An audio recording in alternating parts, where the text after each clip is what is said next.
during commissioning, usually there are a series of tests that need to be carried out.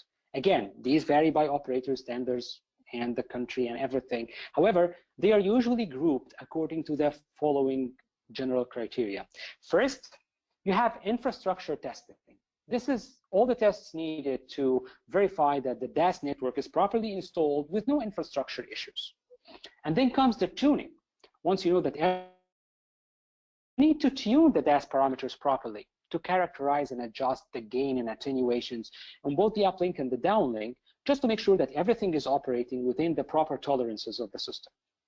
Finally, comes the integration and optimization. This is when you integrate the actual RAN equipment, the BTS, the node, the E node B, even the small system, if you have a small system, this is when you integrate this with your DAS and then do one last round of optimization, one last round of measurements to make sure that everything is playing nicely and verify that you have the required KPIs and the required coverage and throughput that you initially built the system for. There are many things that you need to validate and test, and we're going to go through some of the major ones. However, it's worth mentioning that DAS OEM equipment, as well as the RAN equipment themselves, the BTSs or the baseband units, also have their own validation and commissioning test sequences as well. However, these are often vendor dependent. Okay, so they will not be covered here. We will assume that such equipment have been properly commissioned by the vendor or the authorized personnel, and they're operating normally without alarms. So the steps that we are going to go for are testing, tuning, and then integration and optimization. First, let's take a look at testing. Just as I mentioned, the DAS infrastructure shouldn't be a source of any potential issues once you proceed to tuning. So before we go ahead and tune the system, we need to make sure that all PIM measurement reports are go ahead, all the backhaul or front haul digital media measurements have been carried out and everything is A-OK. And the actual coaxial network, the network of coaxial feeders and cables carrying the signal around to the antennas, these are also all okay. Failing to properly validate those before moving forward will make sure that you run around the loops trying to tune your system while the problem is in a loose connector somewhere. Okay, so you should be vigilant with these validation testing, as they will definitely save you time and cost on the long run. So since PIM is the highest on the list and it's one of the topics, the hottest topic in the market today, let's talk again about PIM in a little bit more detail. Again, PIM is one of those topics that can easily take an entire course just to characterize why it happens, how it happens, and everything. But I just want to give you an overview, a bird's-eye view on what exactly is PIM.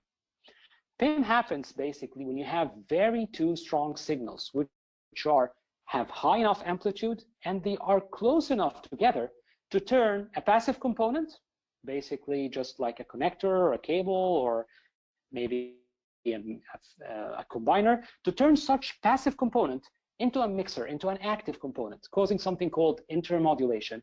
These two carriers modulate each other. The problem is that the modulation harmonics or the modulation components come out at frequencies which are the sum and difference of themselves. So basically, if you have two frequencies, F1 and F2, you should expect the sum and difference of these frequencies as well as the sum and difference of the harmonics themselves. This leads to the fact that the artifacts, the harmonics falling nearby the actual coverage bands or the actual telecom bands that we are originally working on. The spectrum of the third, fifth, and seventh component, I think we may have a problem with the audio. Anyways, as we were saying, the PIM harmonics usually occur at the sum and difference of the frequencies going into the system. And this usually have a somehow unique spectrum shape. PIM only needs two or more high power carriers to exist on the same passive components. As we said before, now with the current telecom structure and the current telecom environment, you have many carriers, all of which are high power going through the system. And hence why PIM is growing into importance for many people and for many operators who are always seeking to characterize the level of PIM in their systems and its effect on the coverage. How do you do PIM testing? Usually, right now, I mean, PIM testers used to be very big and bulky. They are a little bit, at least in comparison to other testing equipment. But testing for PIM usually, in concept, it's just a PIM tester. It generates two very high frequency signals simulating the expected BTS signal, and then varying out or sweeping these frequencies back and forth and looking out for harmonics or looking out for PIM components. In a nutshell, you introduce controlled high power signals into the system, and you know exactly where to expect the harmonics if the system is susceptible to PIM. If you find these harmonics, then you have a problem. You should go around and try to fix it. If you don't find anything, it means that your system is good to go. And one very important thing to take into consideration when you are buying or considering PIM equipment is to make sure to include the option or to buy the part which has distance to PIM or distance to fault, because not only it tells you whether your system has PIM or not, but also it gives you an idea about where exactly in your system is the product that is causing the PIM. Otherwise, you correct cleaning method, using the correct test equipment, whether to do fiber loss testing, to do OTDR testing. This is going to become like a second nature for each and every IBS and DAS installation. And investing in a good certification or getting trained or certified on fiber measurements and commissioning techniques is definitely a good idea at the moment, especially that soon you will be expected and required to do quick fiber loss tests, OTDR measurements for link acceptance and troubleshooting. I'm not saying that you have to be an expert, but at least you should be able to know your way around fiber links. You should not be dazzled by hearing about SC and LC connectors, or whether or not to use a wet or dry wipe in order to clean the fiber face. The same goes for Ethernet, by the way. You are not required to replace the backhaul transmission engineers, yet you should be able to know your way around routers and switches. And if you are a technician, it would be a good idea to try to catch some trainings on Ethernet testing, cable crimping, and to try to build some background on the matter. More and more of DAS and small cell installation, you will see yourself trying to work or configure with a router or a switch, or trying to figure out if this is the correct port to insert a fiber cable or fiber link, or if this is the good connection or bad connection. You'll be doing this more than you are troubleshooting antennas or doing walk testing and analyzing coverage. This is becoming a fact of life, and you have to take it into consideration. Now we are going to go and speak about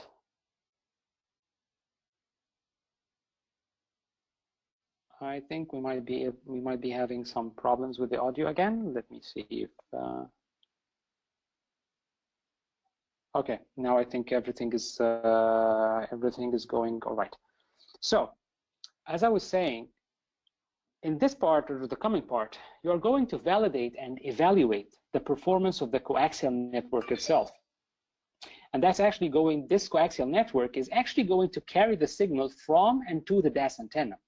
So you may have the best design or the best components and the equipment in the world, but if they are not connected properly, then they're not going to work eventually. This is why we have kept the validation and testing of the coaxial network last, because we want to make sure that everything is connected and connected properly. This means that you will need to verify continuity. That is to say, all antennas are actually connected to the DAS with acceptable loss. And also you need to verify and check for mismatches and reflections. Continuity we will handle in a different phase of the testing during the CW walk testing in the end. So for now, we are going to focus on mismatching, or as you may commonly know it, sweep testing.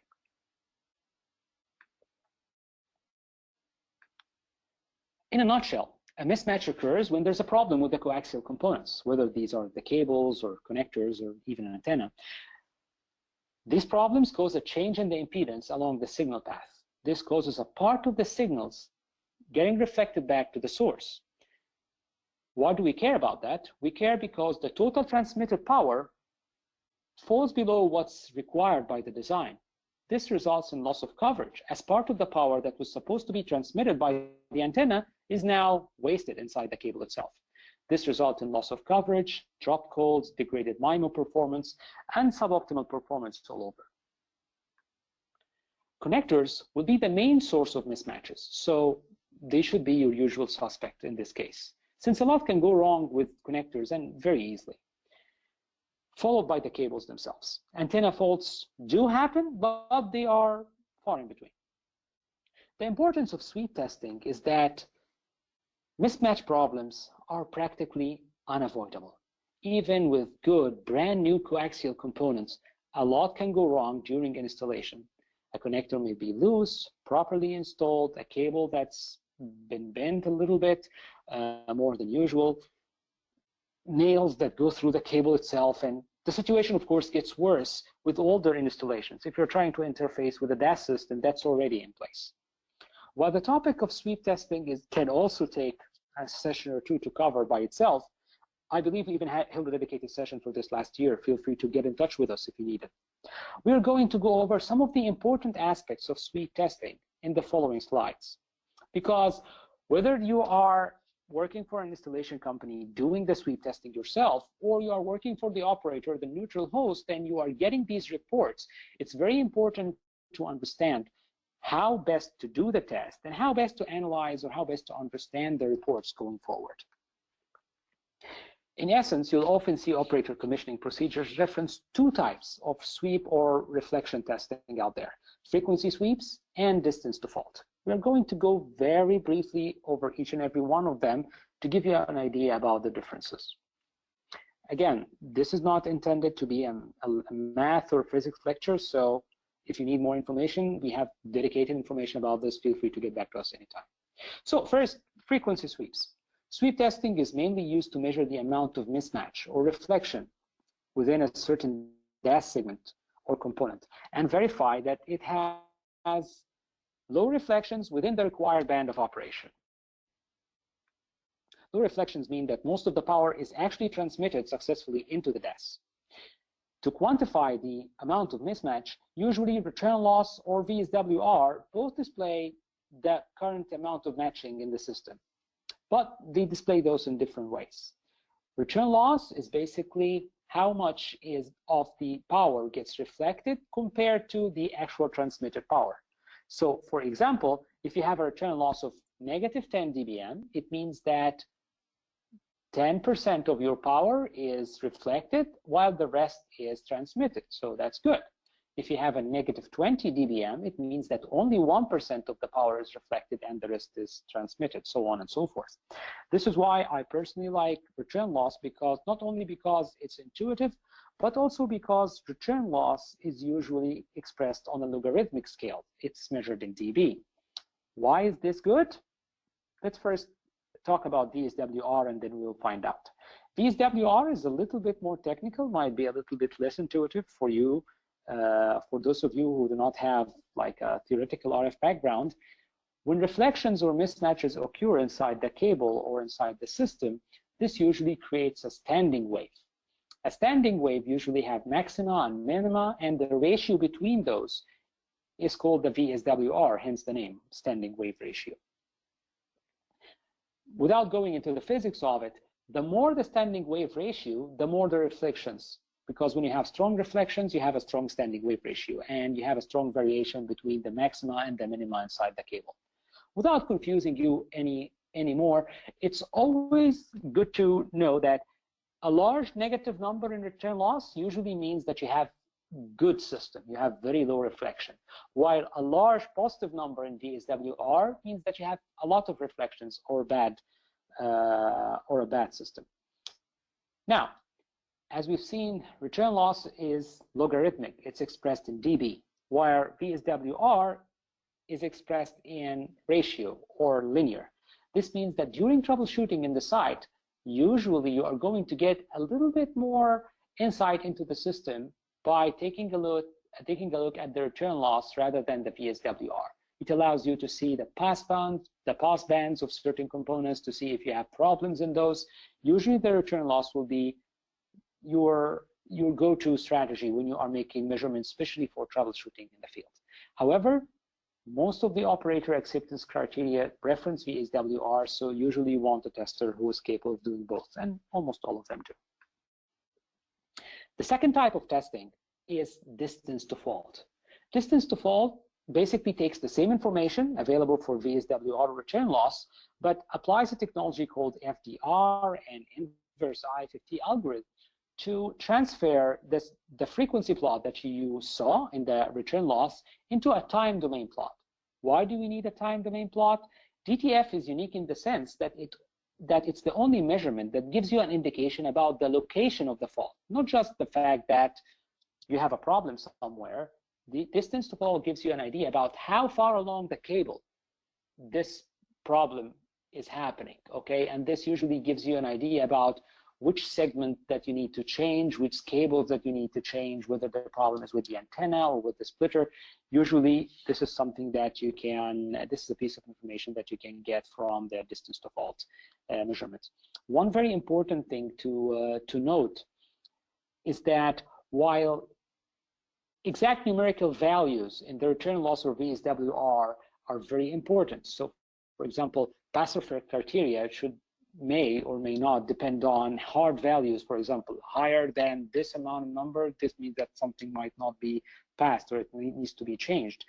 The actual numerics of the distance to fault measurement are not as important as those in the return loss or VSWR sweep testing. Remember, the main essence or the main requirement behind the distance to fault is letting you know that there's a mismatch somewhere, and this mismatch is occurring at a certain distance from you. Many times we have seen debates going on between contractors or construction companies and the operator about, okay, we have a spike on the DTF that is up to this amount, and we need to fix it. These should be relative, and it's not be taken as at their face value. Again, we can talk about VSWR testing for hours really, and I'm afraid we're already running a little bit short on time over here. So let's just say if you have any questions about this, please feel free to send us, and we'll be very happy to share a lot of information with you. Now, to summarize, we have two different types of coaxial testing. We have sweep testing and distance to fault. Where do we use those?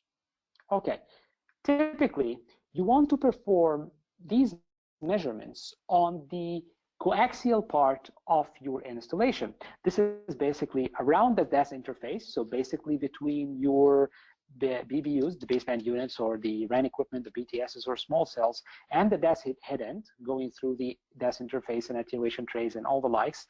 The other part is towards the remote units. You have very large networks of antennas connected to remote units. Sometimes if you don't have an active DAS altogether, this network can be extensive throughout your entire system. So you want to be able to make sure that you make sweeps around the head end side, so whether the BTS or the RAN equipment to the attenuation tray, or the attenuation trays to the POIs, as well as total system sweeps, and these are typically distance to fault sweeps towards the remote end side. So basically standing at the remote end and doing distance to fault sweeps to see that, to verify that you don't have any reflections going from the remote end all the way to your antennas.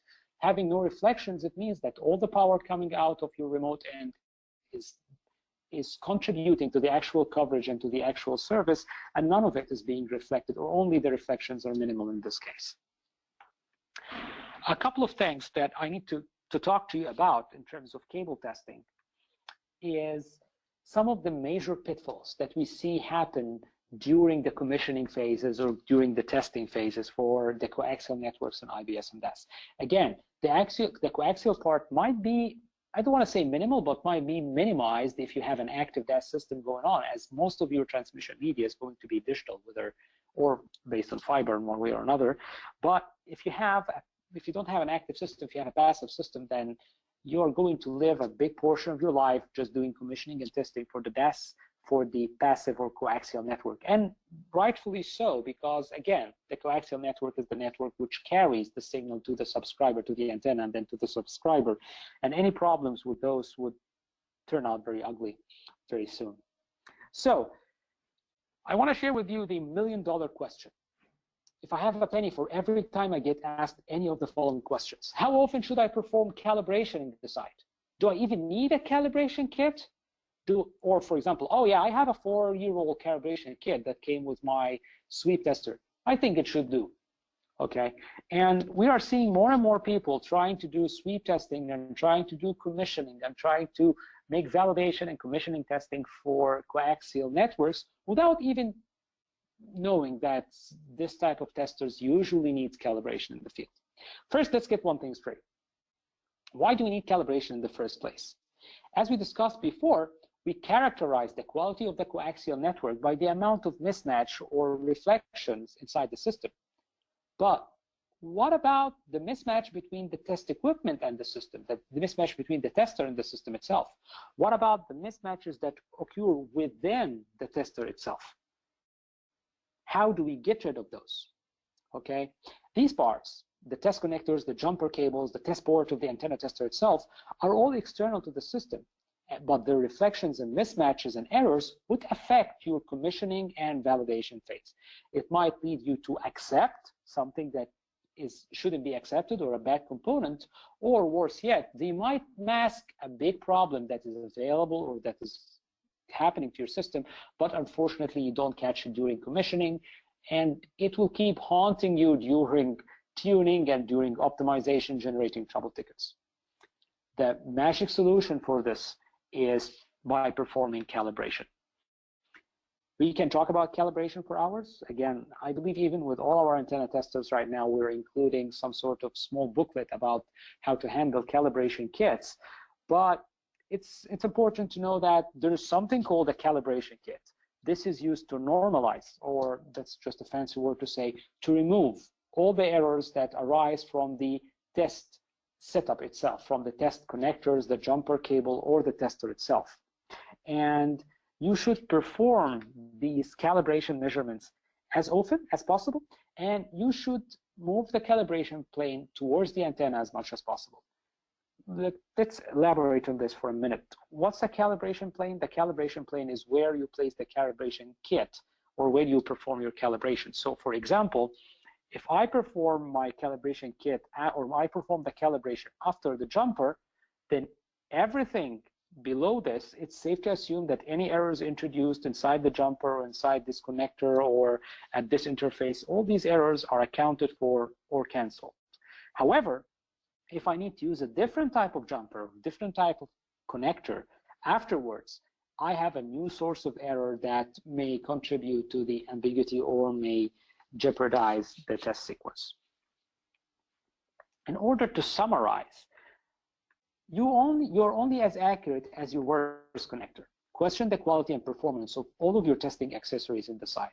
Contractors will often fall prey to cheap connectors and adapters thinking that they won't affect the output very much. Well, think again. As DAS owner and as a DAS deployment engineer, you should always stress on everybody doing coaxial testing on your site to have calibrated equipment, to have the proper calibration kits that are not beyond their due date for calibration, and to make sure that everybody is using test accessories that are of high precision. So now you have verified and tested and validated the performance of your entire coaxial network, and before that you did the digital transport network as well as the PIM rating. So let's just say it's safe to assume that by this stage, the infrastructure is good to go. It's already installed in place, properly installed with little or no infrastructure issues at all. All loose or bad connectors have been removed, all bad fiber has been detected and has been replaced. Everything is going well. The next series of tests are aimed towards optimizing the signal level in both the uplink and downlink directions. This is done through verifying and quantizing the head-end losses and balancing the attenuation and gain at different points in the DAS network. Here, you are going to validate the head-end, uplink, and downlink continuity and losses, the full system loss, uplink and downlink continuity and losses, and finally, measuring and tuning the uplink noise floor. For the next series of tests, you are going to need spectrum analyzer, you're going to need a CW receiver or a scanning receiver. You're going to need the floor plans loaded on any mapping software that you prefer to use, as well as one or more test transmitters in order to be able to support all the bands to be installed.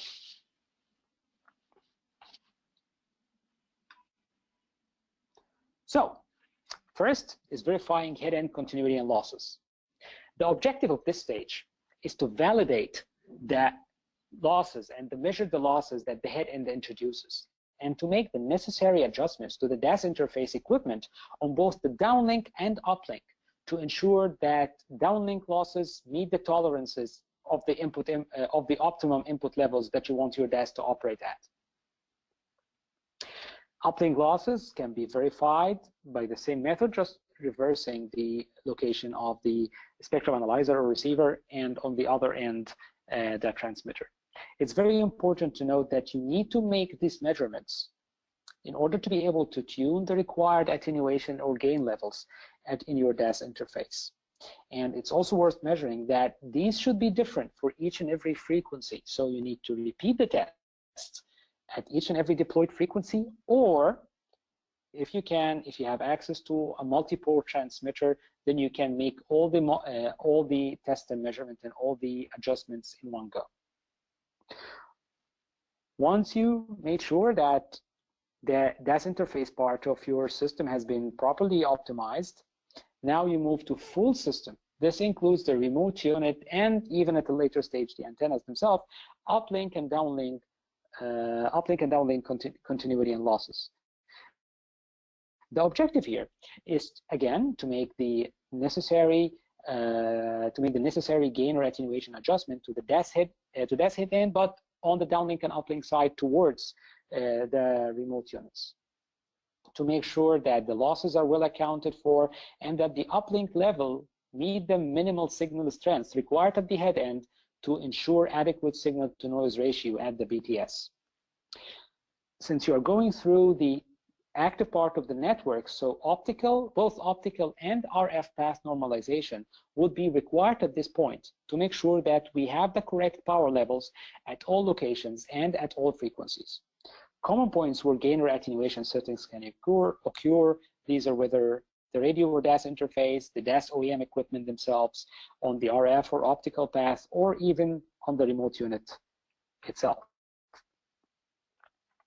DAS injection follows after that, where the main difference is that instead of connecting a spectrum analyzer to the remote unit itself and measuring its output directly, right now you walk the venue, again, similar like when you were doing normal walk testing during the benchmarking or baseline survey, but this time holding a CW receiver or a scanning receiver in hand, or one of the DAS analyzers or DAS masters, and using those to be able to map the coverage all the way from the head end side all the way up to the antennas, going through the RF propagation channel and through the different locations in your venue.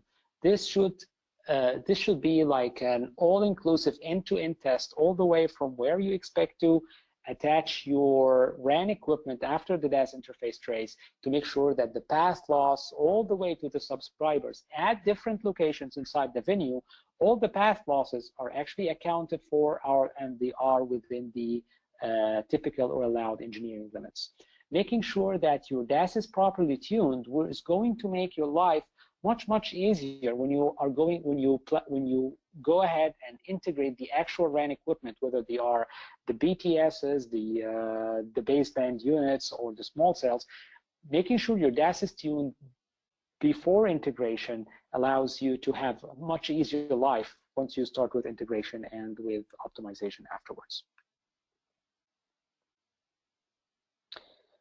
Before we proceed to integration, one last step should take place, which is to measure the uplink noise in the DAS. Uplink noise is one of the most important points now that are under a lot of scrutiny in the industry, especially given the effect of the uplink on the total user experience and the total throughputs in the system. Uplink sensitivity is crucial to having a good quality of service for your subscribers. And if you have a lot of noise on the uplink, this will definitely impact or impair the coverage altogether. First, uplink noise is characterized, turning everything on, basically turning all the remote units in your system on, and then attaching a spectrum analyzer to the DAS interface and measuring the uplink, the noise levels on the uplink, and then you start to take like a baseline measurement, and then afterwards you proceed to tune the added uplink noise by each and every remote unit separately, basically turning them all off and then turning them up one by one and observing the added or incremental noise from each one of them. And if you find that one of them is adding more noise than expected or calculated according to the system noise figure, you go ahead through the OEM interface of the remote unit, maybe taking a look at why exactly this noise and where exactly it's coming from.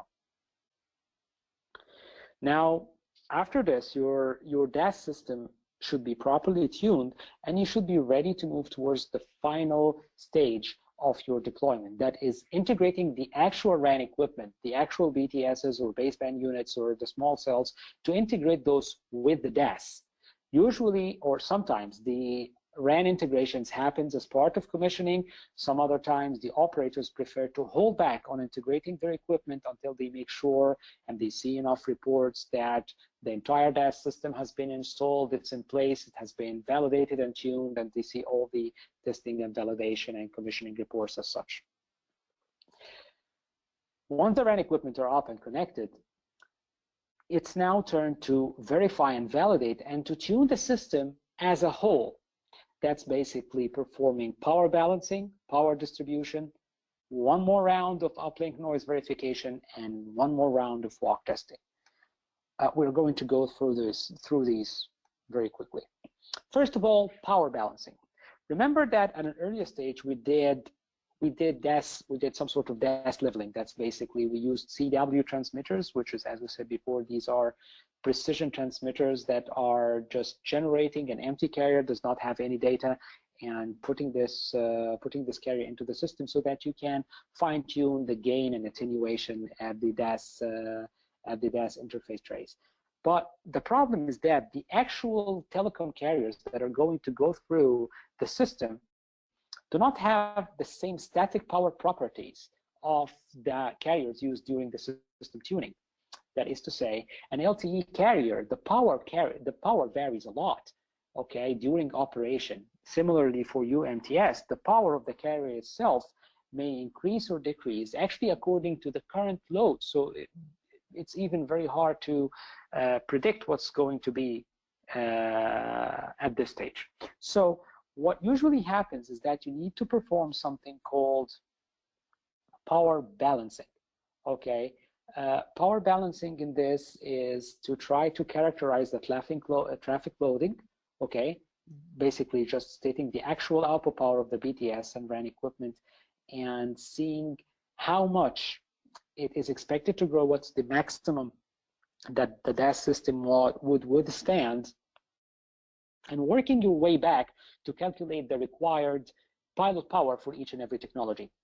Okay, so for example, let's just say you have a 33 dBm maximum allowable input to go into your DAS system, and you need to know with what would be like a good pilot power for a WCDMA carrier, knowing that the pilot power is usually 10 dBm below the maximum power during the maximum loading of the cells, and you can work your way 10 dBs back and you set your system accordingly. This might be straightforward if you have a single operator being installed in the DAS, but when you have multiple operators going on, you have one extra degree of freedom that you should also optimize. So basically in multi-operator scenarios, you have also to repeat the same process for each and every operator's equipment and take into consideration the total power allocated to each of them and the total power output from all of them at full loading. You want to make sure to avoid exceeding the optimum power rating to avoid saturation, intermodulation harmonics, and reduce the performance of the total system. Given that each DAS OEM product had their own range of maximum or optimal input composite power tolerances, Okay, so this means that further measurements are required. Usually at this stage, you only need the calculations, and you might also need the spectrum analyzer in order to be able to validate the actual power level for the carriers while you are leveling them. Once you're done tuning and balancing the power in your downlink, you need to do one last round of uplink noise verification, but this time not using a spectrum analyzer, but you do this through the OSS system itself to make sure that you can measure what is the actual RSSI noise level that the RAN equipment are seeing and whether this is acceptable for you or not. There are different numbers around the industry, but most of which revolve around -110 or -120 for LTE and -100 or 110 for UMTS. Finally, now, your system should be all integrated, all tuned, and all tested, and you're good to go. And this is time for one final walk test. Now that your system is finally in operation, it's time to go back to the beginning and make sure that after all this, the system actually meets the required design criteria and the required operator KPIs. Here you can see something that happened in the beginning of the design phase. Now we're seeing it coming back again towards the end of deployment.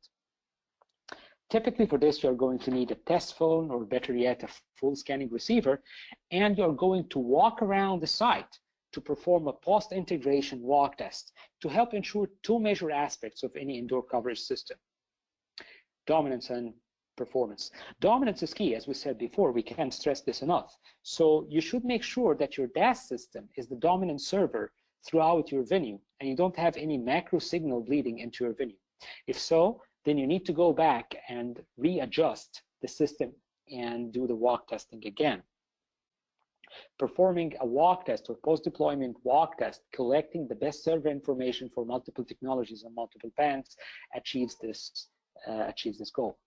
Finally, you need to check the actual performance versus the design KPI. So basically, as an operator, you contracted the system designer to have a certain amount of RSRP, a certain amount of coverage. What are the handover zones, for example, that you have inside the venue? You should perform a walk test. Somebody should walk the building back and forth using as I said, a scanning receiver, for example, and be able to document the top servers, for example, what are the coverage level, what are the signal levels, what is the RSRP, RSCP, RSRQ, all these network metrics, to document them in different places around the venue so that you can get the coverage KPIs, the quality KPIs, what are the neighbor lists that need to be configured to make sure what are the actual neighbors, for the UEs that are expected to be in different parts inside the venue. And also to document that soft handover zones inside the building, where should I expect handovers to take place, and are these places good for my design, or should I expect excessive handovers with these handover zones? If not, before the system goes live, you should go back and tune and then do the testing again. As we said in the beginning, with DAS systems or with indoor coverage, a lot of the optimization takes place before the systems deploy, before the systems becomes operational. This is one major deviation from the macro world. All of this is done to ensure that you have enough dominance away from the macro network, and that your subscribers are going to finally see the good quality of experience that has been promised to them, and you're going to see the high throughputs and the high data rates and the reliable service. And this opens the door towards building new services, selling new services, or even opens the door towards IoT and other technologies that are expected to come. I don't want to say in the future, but in the very, very near present. I think now we are towards the end of our presentation. I'm sorry if I took a lot of time, but the topic is pretty big, and we have a lot of questions. I'm not sure we'll be able to answer them all, but you're all encouraged to reach out to us. Please feel free to send us emails, try to reach out to us on LinkedIn, or ping me up. I'll be very happy to answer and assist you. We've been in the market long enough.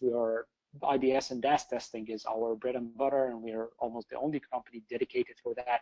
So feel free to ask us any question you may have. We'll be very happy to answer. For now, let me see. If mismatch occurs, can this be interference? Well, If a mismatch occurs, usually this is not interference. If a mismatch occurs, usually this means that you have reflection. So this means that part of the power that was supposed to go out of the antenna towards the subscribers, basically part of the power that was supposed to contribute to coverage and contribute to a higher data rate, this part is wasted inside the cable. Of course, on its way back, if it's very, very high, it might interfere with something else, but your main concern should be the loss of power rather than the interference.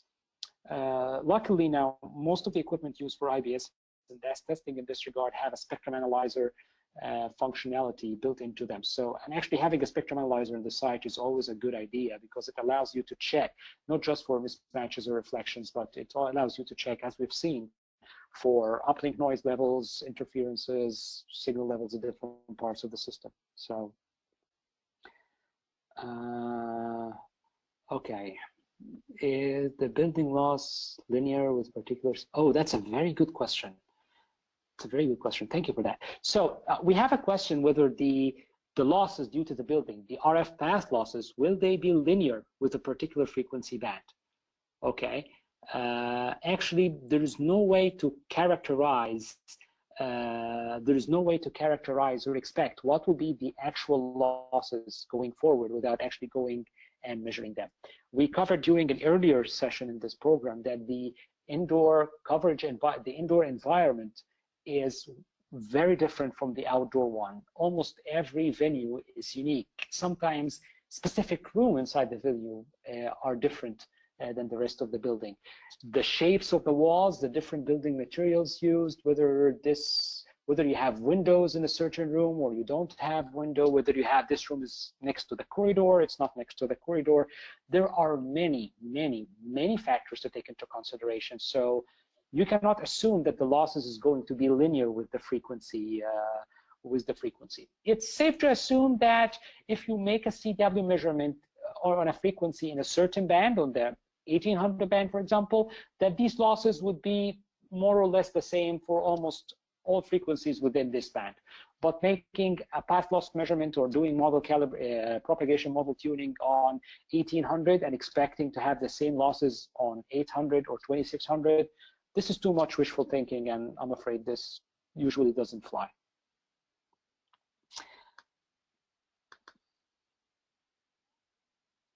Another question I have, so in order to do site selection, you should choose the site based on the ARPU. This is right. Basically, the operator should think about it in terms of return on investment. Somebody is going to have to pay for the system eventually, whether the operator is installing the system themselves or they are renting from a neutral host. In the end, it's all going to translate into dollars and cents. And whether you are a contracting company bidding for an IBS or DAS project, or you are working for an operator, you should always keep the cost aspect ahead of you, because more often than not, this will be the bottom line. And taking it into consideration early on usually helps you see your project to completion, not just a series of failed bids or a series of installations that in the end do not meet their required target. Wow, we have a lot of questions. I'll try to answer as much as I can. Forgive me if I don't. Any questions that will not be answered, we will answer those by email afterwards. What's the main source of interference? Oh, there are many sources of interference. Right now, the hottest one, the celebrity, is the PIM, is the interference due to PIM, but you can have external interference sources coming from other sites. You can have internal interference sources. Some components injecting unwanted signals and interfering with you. As we said, it's in order to do anything with interference, you have to have a spectrum analyzer in the site. It should be portable to be easy to move around, and it should have a low noise floor. And this is very important in order to be able to characterize the uplink noise with it, and in order to use it to find interferences from different locations.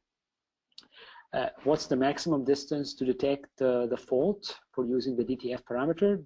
This usually varies from tester to tester, but most of the units available in the market will give you something like 1,000 feet or 1,000 meters or something like that. So it should be sufficient. The limiting factor would actually be the losses inside the cable, the coaxial cable itself. these would be the main concern, or this will put the main limitation about how far away you can look. Our testers are optimized for DAS, so we take this part into consideration. Other ones in the market can also be used depending on their specification sheet. But the problem with DAS is that DTF depends on sending out a signal and waiting for the reflections in order to find the problems, basically some sort like a radar or something like that. But with the DAS network, you have a vast network full of splitters and a lot of cable, long coaxial cable runs. And what happens is that these usually attenuate the signal on its way back and forth. So this is why if you're doing DAS installation, you need to do sweep testing. It's always better to go for a product that's designed for this specific application. I'm not trying to tip you in favor of anything, but you should always weigh the specs and weigh the application before making any purchase decisions in this regard.